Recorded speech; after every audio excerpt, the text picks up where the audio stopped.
सहनाववतु सहनौ भुनक्तु सह वीर्यङ्करवावहै तेजस्विनावदीतमस्तु मा विद्विषावहै। ॐ शान्ति शान्ति शान्तिः। अखण्डमण्डलाकारं व्याप्तं येन चराचरं तत्पदं दर्शितं येन तस्मै श्रीगुरवे नमः। अज्ञानतिमिरान्धस्य ज्ञानाञ्जनशलाकया चक्षुरुन्मीलितं येन तस्मै श्रीगुरवे नमः।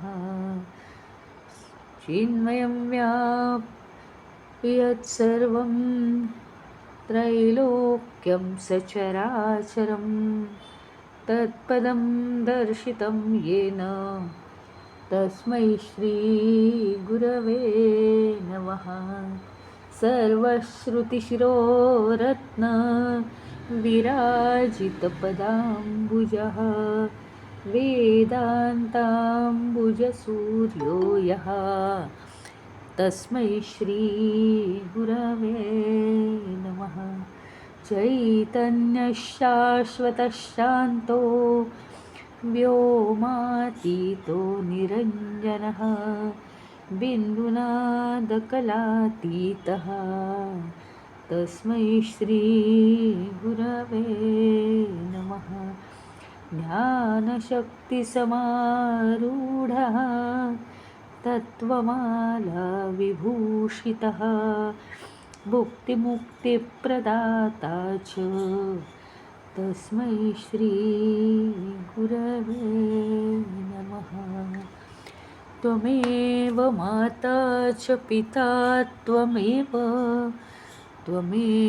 बन्धुश्च सखा त्वमेव विद्या द्रविणं त्वमेव सर्वं मम देवदेव त्वमेव सर्वं मम देवदेव।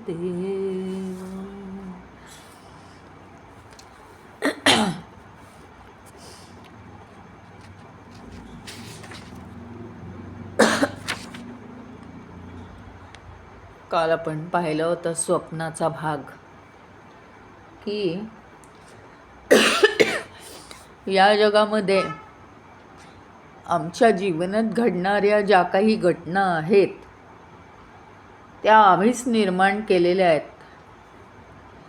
कधी आम्ही म्हणतो की आमच्या हातात काही नाही, कधी आम्ही म्हणतो आमच्याच हातात सगळं आहे, कधी आम्ही म्हणतो सगळं भगवंतच करतो, त्याची शक्ती आहे, आणि कधी आम्ही म्हणतो आमच्या वासनांमुळेच सगळं होतं। हे सगळं बरोबर आहे आणि सगळं चूक आहे। एका स्टँडपॉईंटनी सगळं बरोबर आहे, दुसऱ्या स्टँडपॉईंटनी सगळं चूक आहे।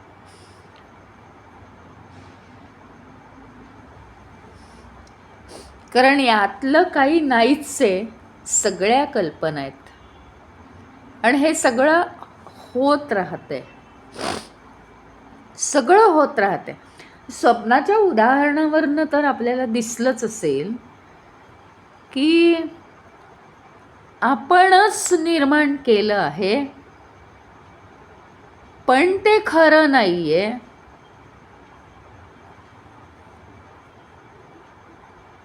ते खरं नाहीये, खऱ्या जीवनापेक्षा ते वेगळं आहे। ह्याचा आपल्याला अनुभव यावा म्हणून भगवंताला स्वप्नामध्ये स्वप्न निर्माण करावं लागलं। हे विश्व म्हणजेच मुळी एक स्वप्न आहे। ते स्वप्नामध्ये अजून आपल्याला एक दुसरं स्वप्न पडतं रात्री, म्हणजे ते खोट्याहून खोटं आहे। खोट्याचं खोटं आहे ते. खोट्यातलं तरी काहीतरी खरं असणं ही गोष्ट वेगळी. ह्याचा अर्थ एवढा आहे त्या स्वप्नाच्या उदाहरणावरून, कोणतीही गोष्ट मी सकाळी केली तर ती दुपारी खोटी ठरते. आपल्याला रोजचा अनुभव आहे हा.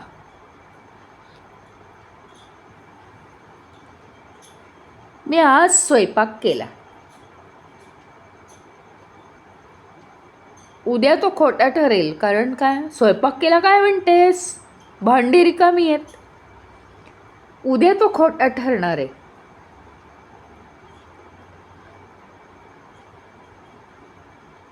मी आणखीन काय केलं, रोजच करतोय आपण या गोष्टी, पण ते आजच्या दिवसासाठी, आजच्या घटकेसाठी, आजच्या एका दिवसातल्या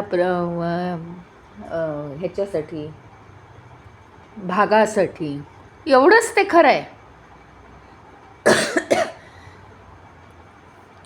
जे अल्पकाळ सत्य आहे त्याला सत्य नाही म्हणता येत, ते खोट्यातच जमाय. या अर्थाने इथे म्हटलंय की हे सगळं जग स्वप्नवत आहे. स्वप्नवत म्हणजे काय? एक जी गोष्ट आहे, उदाहरणार्थ एका तारखेला मी एक वस्तू आणली, समजा 7 एप्रिल मी एक साडी आणली.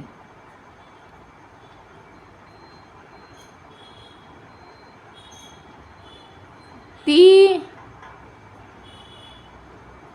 10 जूनला जुनी असते झालेली.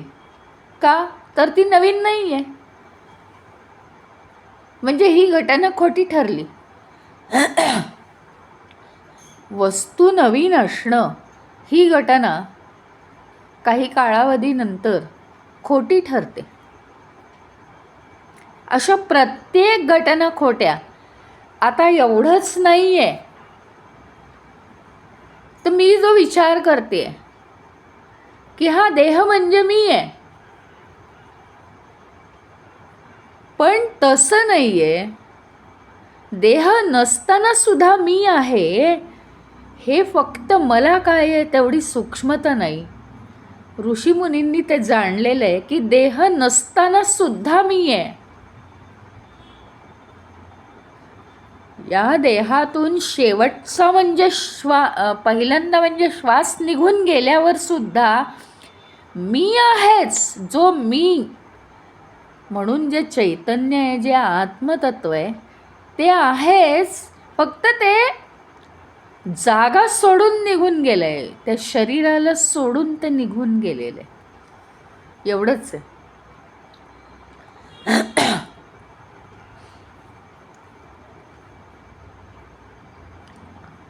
रोजच्या जीवनातल्या या गोष्टी नसल्यामुळे तशा त्या गोष्टींचे ते विचार आपल्याला पचायला कठीण आहेत, म्हणून फक्त हे कठीण आहे. नाहीतर असा जर विचार केला तर ते कठीण नाही, सोपं आहे. पण आपलं आयुष्य इतकं असं आहे का, इतकं निरर्थक आहे का, असं आपल्याला वाटतं. आणि म्हणून आपण या विचाराच्या जवळ जात नाही.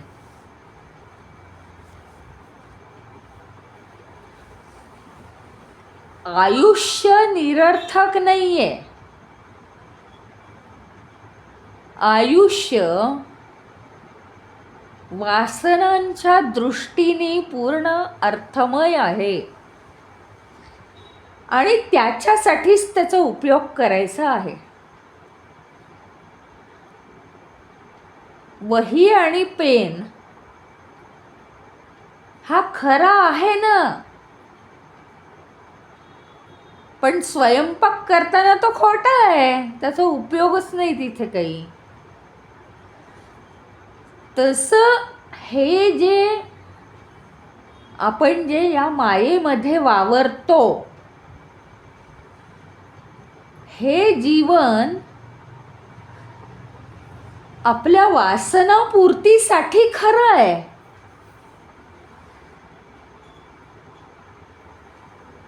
पण जो माझं मूळ स्वरूप आहे त्याच्यासाठी ते खोटं आहे. ज्याप्रमाणे म्हटलं, अहो वही पेन खरं आहे, वही पेनचा उपयोग अभ्यास करण्यासाठी खूप आहे, महत्त्वाच्या गोष्टी लिहिण्यासाठी खूप आहे. अहो स्वयंपाक करताना त्याचा काय उपयोग? स्वयंपाकासाठी वही पेन जाम खोटं आहे, काय अर्थ नाही त्याच्यात. ते काय मला स्वयंपाक करून देणार आहे? संबंध नाही आहे ज्या गोष्टीचा. म्हणजे या विश्वामध्ये वावरण्यासाठी आपल्या वासनांची पूर्ती करण्यासाठी वावरायचं आहे. विश्वात कर्म करायची आहेत. जे काही मोह उत्पन्न झालेत ते पूर्ण करायचे आहेत. काहीही करा तुम्ही, काही म्हणणं नाही. कोणतेही निर्णय घ्या, काही म्हणणं नाही. स्वतःला अनुसरून निर्णय घ्या. ते सगळं या मायेमध्ये ठीक आहे. पण ज्यावेळी आपण स्वतःमध्ये असतो त्यावेळी हा विचार सोडून दिला पाहिजे आपल्याला, हे सगळं खोटं आहे. यश अपयश तेवढ्या कालावधीपुरतं ते खरं आहे. या विश्वाच्या व्यवहारामध्ये ते खरं आहे.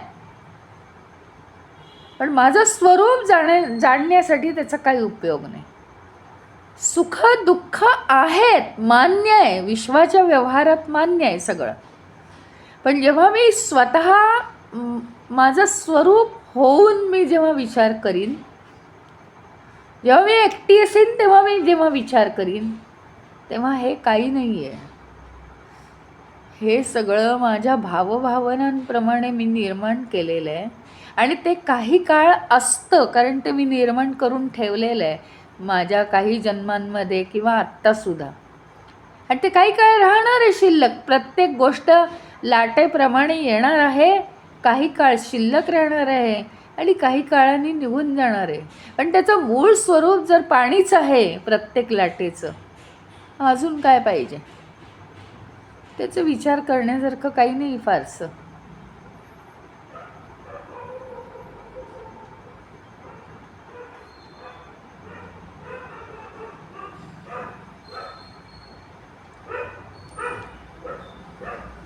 म्हणजे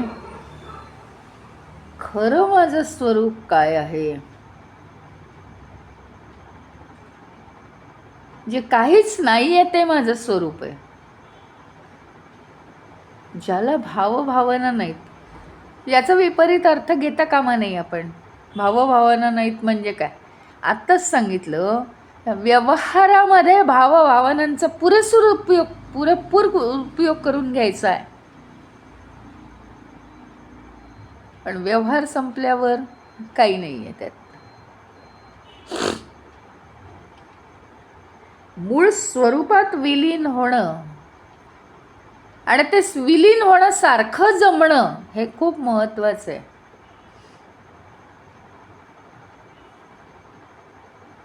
प्रत्येक लाट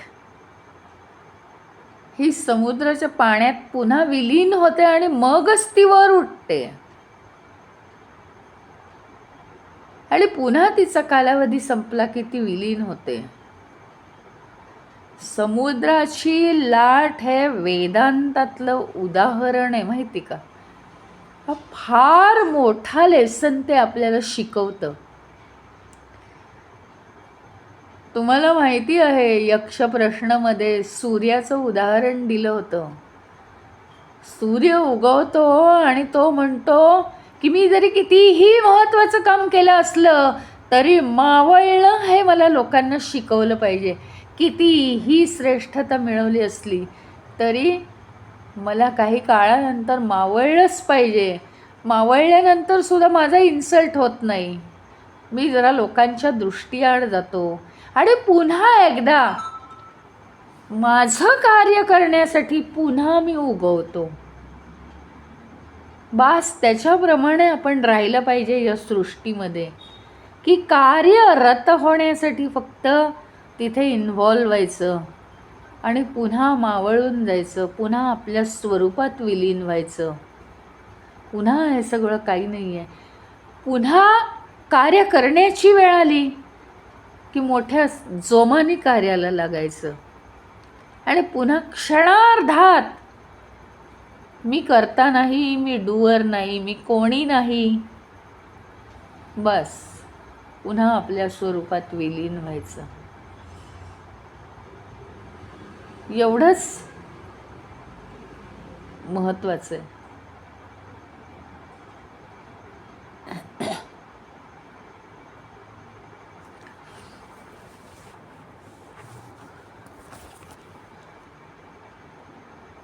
पुढचा सुद्धा अनुवाक हेच वेगळ्या रीतीने त्याचं कारण आहे. वेगवेगळ्या अंगाने जर आत्मतत्वाचा विचार केला, अभ्यास केला, तर ते यदा कदाचित आपल्याला या जन्मात समजू शकेल असं ऋषीमुनींचं म्हणणं आहे.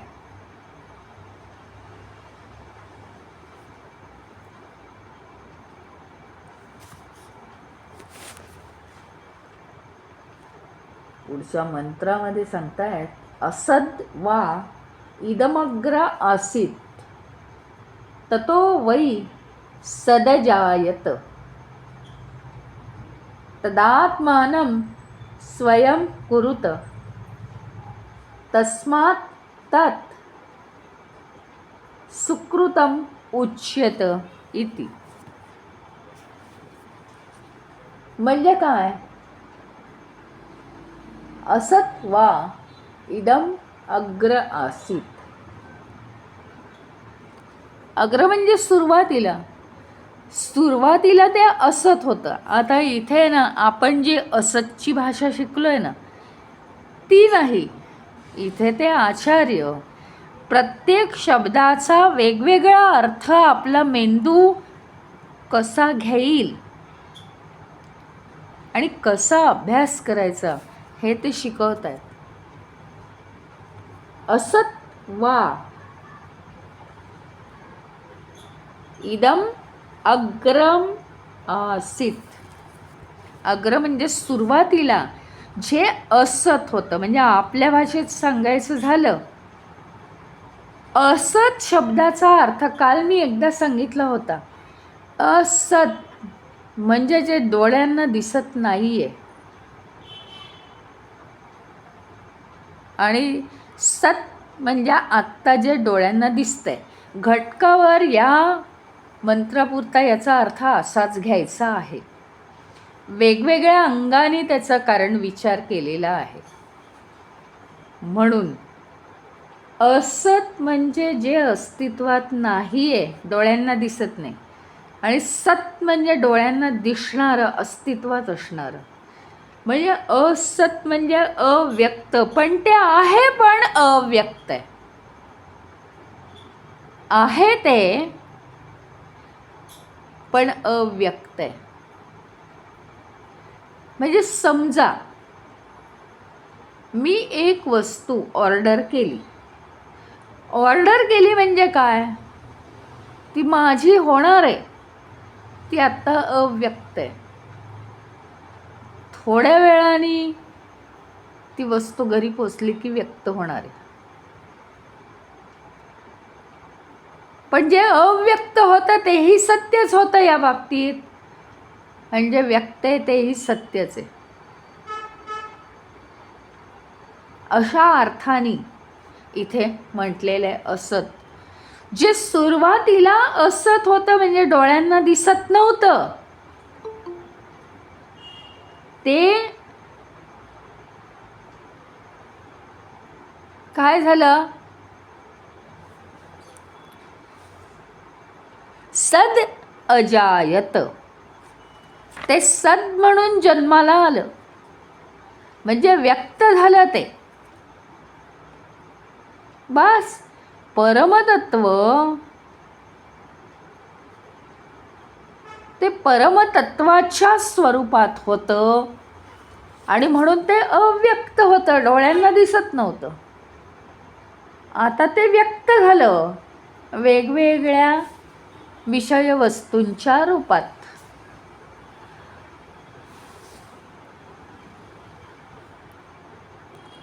तद आत्मानं स्वयंकृत. स्वतः होऊन ते व्यक्त झालंय, स्वतः होऊन ते सत झालंय, म्हणजे असतचं सत झालं. आता असं म्हटलं तर परत गोंधळ निर्माण होईल की नाही, असत असताना सत कसं झालं. पण हा गुंत सुटावं म्हणूनच मी ते उदाहरण दिलं की मी जी वस्तू ऑर्डर केली आहे ती वस्तू पैसे मी दिलेत म्हणजे माझीच झाली आहे. आत्ता मात्र ती काय आहे, असत आहे, म्हणजे अव्यक्त आहे. मी तुम्हाला दाखवूच शकणार नाही ती.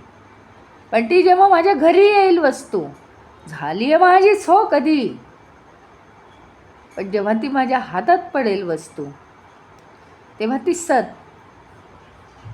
म्हणजे मग इथे गुंता नाही वाढणार. असत सत कसं झालं, म्हणजे आपण असा विचार करतो. काय विचार करतो आपण की एका गोष्टीपासून दुसरी गोष्ट बनते, मग असतपासून सत कसं काय बनलं, असा नाही अर्थ घ्यायचा. ज्याचा अभाव होता त्याचा भाव निर्माण झाला.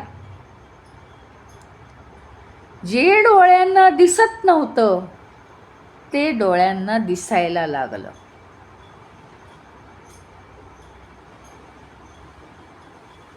खूप महत्त्वाचा हा मंत्र आहे. तसं म्हणायला गेलं तर प्रत्येकच, पण एक वेगळ्या पद्धतीने हा मंत्र इथे मांडलेला आहे.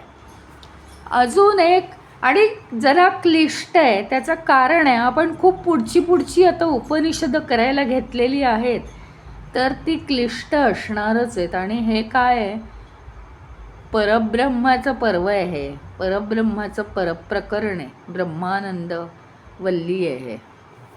त्याच्यामुळे ते असं कठीण होत जाणार आहे, पण समजावून घ्यायचा प्रयत्न केला तर अत्यंत सोपं आहे. आणि लगेच स्वतःला ॲप्लाय करायला जायचं नाही, कारण आपण आधीच इतके या मायेमध्ये बुडालो आहोत. मग आपल्याला वाटतं हे ॲप्लाय तर करणं शक्य नाही, मग काय हे जरा कठीण आहे. तसं नाही आहे, ते आधीच समजावून घ्यायला पाहिजे आपल्याला. आता बर्फ, पाणी आणि वाफ या 3 अवस्था पाण्याला आहेत.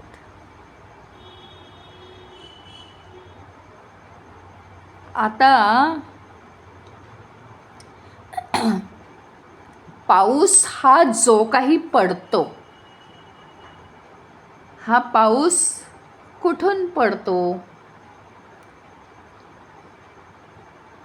लहान मुलांनी प्रश्न विचारले समजा की हा पाऊस कसा काय आकाशातून पडतो, आकाशाने पाण्याची पोती भरून ठेवली आहेत का तिथे, पाऊस कसं काय पडतो,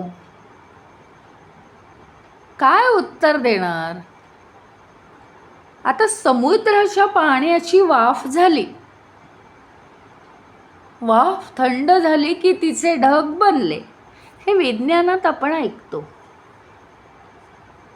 हां, पण कुठे ती वाफ नाही दिसत आहे आम्हाला डोळ्यांनी. इथे गंमत आहे, इथे खरी गंमत आहे. पाण्याचं जे न दिसणारं स्वरूप आहे, पाण्याचं न दिसणारं स्वरूप काय आहे, वाफ. आणि ती जी वाफ आहे ती आकाशाने साठवून ठेवली, आम्हाला काही दिसत नाही.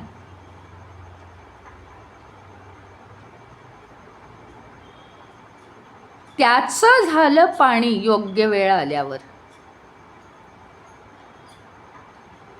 त्याच्याप्रमाणे म्हणजे पाणी हे आहेच आकाशात, पण ते वाफेच्या रूपात आहे.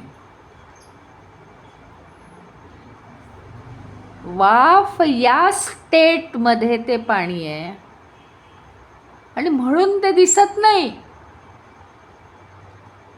तसं परब्रह्म अभावाच्या रूपात आहे, अव्यक्ताच्या रूपात आहे. हे बघा, खुर्ची भावाच्या रूपात आहे, पण एक लाकूड आणून ठेवलं आणि म्हटलं की ही खुर्ची आहे. नाही मानत आपण. त्याचं कारण ती अभावाच्या रूपात खुर्ची आहे. तिथे अभाव म्हणजे खुर्चीचा भाव नाही त्या लाकडाला. खुर्चीत जो आम्हाला बसण्याचा भाव येतो, खुर्ची पाहिली की कशी आहे खुर्ची, छान आहे, बसा, याच्यात बसण्याचं साधन आहे ते. हा भाव आम्हाला कुठलं तरी लाकूड पाहिलं तर येतो का? नाही. पण त्या लाकडाची खुर्ची बघितली तर तो भाव येतो. म्हणजे अभावाचा भाव झाला, अभावापासून भाव नाही. शब्दांचा गोंधळ होतो. अभावापासून भाव कसा बनेल?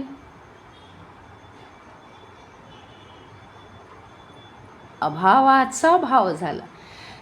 आता गोंधळ हाच आहे. त्या वाफेपासून पाणी तयार झालं. याच्यात एक महत्त्वाची गोष्ट आहे की वाफेने काही केलं का हो पाणी होण्यासाठी? स्वतःनी काही केलं नाही. पाण्याने आपल्याला वाफेपासून आपल्याला बनायचं आहे. हे होण्यासाठी पाण्याने काही केलं का? आणि तेही नाही, त्याच्याही पलीकडे वाफ थंड झाली होती, उलट झालं. बर्फाला उष्णता लावली तर पाणी, पाण्याला उष्णता लावली तर वाफ. तसं त्याचं उलट झालं. वाफेला गार केलं तर पाणी झालं. वाफ थंड झाली, तिचं रूपांतर कशात झालं? वाफ थंड झाल्यावर रूपांतर झालं पाण्यामध्ये. हां, आणि परवा पडल्या होत्या गारा. पाणी पडता पडता ते थंड झालं आणि म्हणून त्याचे गारांचे तुकडे तयार झाले, बर्फ. ह्याच्यासाठी त्या पाण्याने काही केलं का मला सांगा तुम्ही बर्फ होण्यासाठी? तसं ते परमतत्व जे आहे तो अभाव आहे, अभाव. त्यांनी काही केलं नाही, पण तुम्हाला आम्हाला समजायसाठी हे फक्त त्यांनी विश्व तयार केलं असं म्हणायचं. त्याच्यात त्या वेगवेगळ्या स्टेट्स आहेत. मग स्टेट म्हणजे काय? आता आपल्याला अभ्यास काय आहे? आपल्या स्वतःसाठी आपल्याला अभ्यास काय? दुःख ही परमतत्वाची एक स्टेट आहे. खरं काहीच नाही त्यातलं, एक लाट आहे ती. सुख ही परमतत्वाची एक स्टेट आहे. पाण्याच्या जरी वेगवेगळ्या स्टेट्स असल्या, वेगवेगळ्या अवस्था असल्या, कळून जातं अहो ते पाणीच आहे. सगळा बर्फ झाला का बरं बाहेरच ठेवा ना, होऊन जाईल त्याचं पाणी, फ्रीजमध्ये ठेवू नका. हे माहिती आहे ना आम्हाला, ते पाणीच आहे, जरा वेगळ्या अवस्थेत गेलंय. परमतत्व आहे ते परमतत्व या जीवनाच्या स्टेटमध्ये आलंय. आत्ता वीणा या जीवनाच्या स्टेटमध्ये आलंय. मग परमतत्व वीणाच्या दुःखाच्या स्टेटमध्ये आलंय. मग परमतत्व वीणाच्या आनंदाच्या स्टेटमध्ये आलंय. आत्ता स्टेट बदलते, ते अवस्था बदलते, अवस्था त्याची बदलते. आणि ॲटोमॅटिक ते बदलते. म्हणजे त्याला इंटरेस्ट आहे नाही. इथे अभ्यास हा फक्त या दृष्टिकोनातनं चाललाय. परत सांगते, PhD चा अभ्यास हा असा असतो. आता इथे हे नाही म्हणायचं की परमतत्व कसं काय स्टेटमध्ये जातं, मग आम्हाला तर वासना आहेत म्हणून असं होतं ना. इथे ते नाही आहे चाललेलं. इथे हा फोकस एकाच गोष्टीवर पाडायचा आहे की परमतत्व आपल्या जीवनातल्या सगळ्या गोष्टींमध्ये आपण कसं बघायचं आहे हे आत्ता आपण पाहतो आहोत. इथे वासना व्यसनांचा संबंध नाही. 10 विचार एकत्र केले तर आपला मात्र गोंधळ होतो की एकदा म्हणतात वासना आहेत, एकदा म्हणतात परमतत्वच हे सगळं करतंय. मी मगाशी सुद्धा सांगितलं, आपण एकदा म्हणतो देवच करतोय, एकदा म्हणतो आमच्याचमुळे झालेलं आहे सगळं. तसं नाही. ते एक एक विषय समजावून घेताना एकेकाच गोष्टीवर आपण फोकस करायचं म्हणजे आपल्याला ते समजतं. ज्याप्रमाणे वेगवेगळ्या स्टेटमध्ये पाणी असतं, ते उष्ण झालं अतिशय पाणी की त्याचं वाफेत रूपांतर होतं. वाफ थंड अवस्थेत आली की तिचं पाण्यात रूपांतर होतं. पाणी थंड अवस्थेत आलं की त्याचं बर्फात रूपांतर होतं. आणि ते चालू कराही ना. आपल्याला काय करायचं आहे? सूर्य नाहीसा झाला की त्याचं रात्रीत रूपांतर होतं. काय करायचंय काय? त्याचा काही परिणाम नाही आहे. जे अव्यक्त होतं ते व्यक्त झालं आणि हेच जीवनात घडतंय. अच्छा, हे दुःख आलंय काय? हे तर अव्यक्त होतं आत्तापर्यंत. ठीक आहे, आत्ता आलंय का? बरं, ते व्यक्त झालंय, पुन्हा अव्यक्त व्हायला किती वेळ लागतो? ही दृष्टी येण्यासाठी हा मंत्र आहे. आणखीन कशासाठी हा मंत्र आहे? ज्यावेळी लाकडाची खुर्ची बनते, शुअरली आम्हाला माहिती पाहिजे की हे लाकूडच आहे. आम्ही कधी म्हणत नाही ना हे लोखंड आहे, असं नाही म्हणत. ज्यावेळी सोन्यापासून दागिने बनतात आम्हाला माहिती आहे हे सोनच आहे. आम्ही म्हणत नाही 2-5 रुपयाचे कथलाचे दागिने आहेत हे कथिले, नाही ना, नाही म्हणत आम्ही.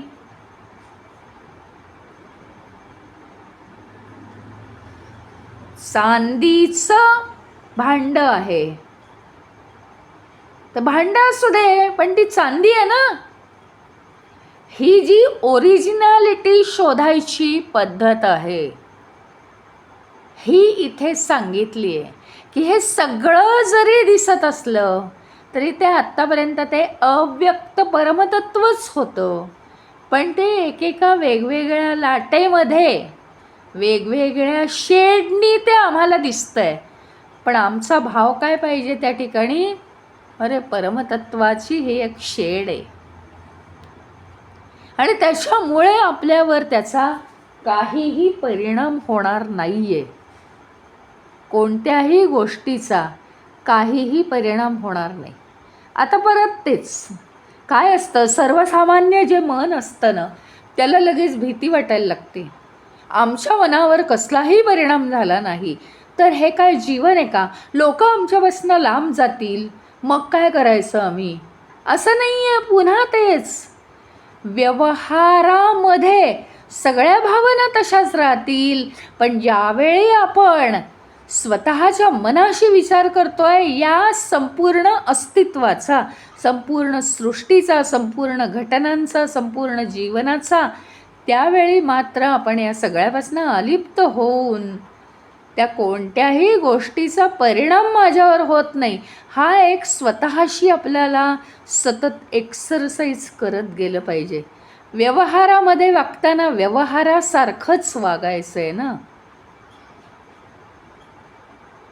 नाहीतर कसं चालेल? नाहीतर चालणारच नाही ना, शक्यच नाही. आम्हाला घरात कितीही अडचणी असू देत, पण ऑफिसमध्ये वागताना घरातल्या अडचणींचं अवडंबर करून किंवा घरातल्या अडचणींचं दुःख करून ऑफिसमध्ये नाही ना चालत. तिथे जसं वागायचं आहे तसंच वागायचं आहे. घरात आलं की घरातलं सोडवायचं. इकडचं तिकडे काही चालतच नाही. व्यवहारात व्यवहारासारखं, पण त्याच कटाक्षाने स्वतःशी आपण जे वागतो ते व्यवहारातलं सगळं स्वतःला शिकवतो, मिसगाईड करतो आपण. व्यवहारातलं सगळं व्यवहारापुरतंच आहे. म्हणजे सोनं किती किमती आहे, किती मौल्यवान आहे, ते आपण असं तसं ठेवत नाही, तिजोरीत ठेवतो. अहो पण सोन्याचा खाण्यासाठी काय उपयोग आहे हो. एखादा खूप गरीब आहे आणि त्याच्याकडे सोनं आहे, खूप आवडतंय त्याला ते सोनं, ते तो खाऊ शकतो का? त्याला ते विकावं लागेल, म्हणजे आवडती वस्तू त्याला विकावी लागेल, मग त्याला खायला मिळेल. त्याच्याप्रमाणे व्यवहार हा कितीही चांगला वाटत असला तरी त्या सोन्यासारख्या व्यवहाराचा, मला जी भूक लागली आहे ना, ती खरं माझं स्वरूप जाणण्याची भूक आहे, आणि मी सगळ्यामध्ये शोधतेय आणि मग ती भूक भागत नाही. ज्याप्रमाणे सोन्याचा खाण्यासाठी उपयोग नाही, त्याप्रमाणे सोन्यासारख्या दिसणाऱ्या व्यवहाराचा, मायेचा, जगाचा माझ्यासाठी काहीही, माझ्या स्वरूपासाठी, माझ्या स्वस्वरूप जाणण्यासाठी, स्वतःचं स्वरूप प्राप्त करून घेण्यासाठी, चिरशांती मिळवण्यासाठी त्याचा काही उपयोग नाही. तो मला स्वतःलाच शोधला पाहिजे.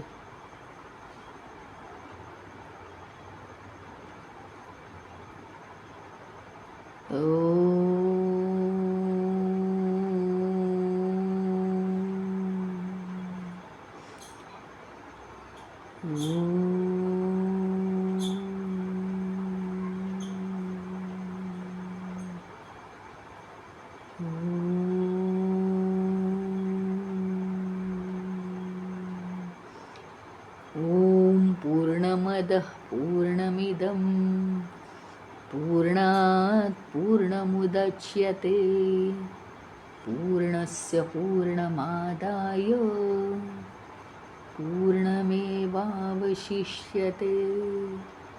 ओम शांति शांति शांति. हरि ओम. श्री गुरुभ्यो नमः. हरि